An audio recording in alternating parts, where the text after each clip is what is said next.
To understand human behavior, we must delve into the biology of the brain, culture, and history.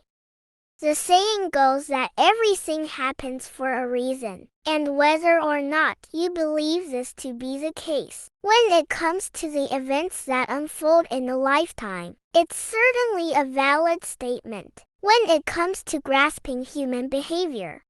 If we really want to get to grips with the factors that influence humanity's best and worst behaviors, we are going to have to delve deeply into human biology.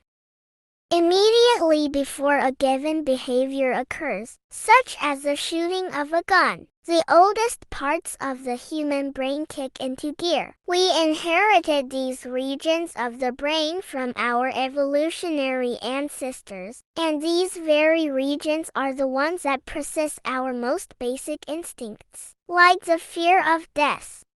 This is just the sort of emotional impulse that might lead a person to pull a trigger. But in the seconds to minutes before the fatal moment occurs, the brain has been busy processing sensory data, particularly visual or auditory information, based on its immediate environment.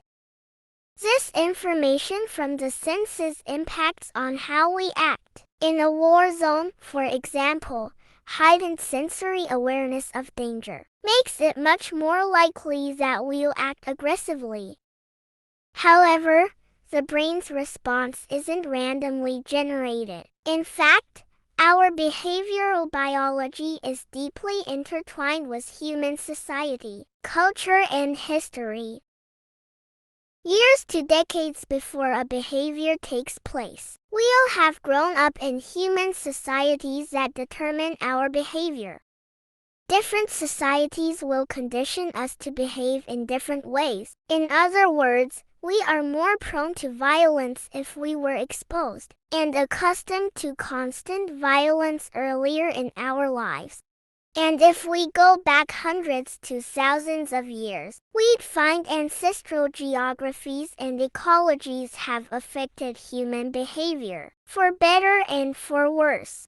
In short, if we're going to get to the crux of the matter, we're going to have to take an interdisciplinary approach to explain the complex origins of human behavior.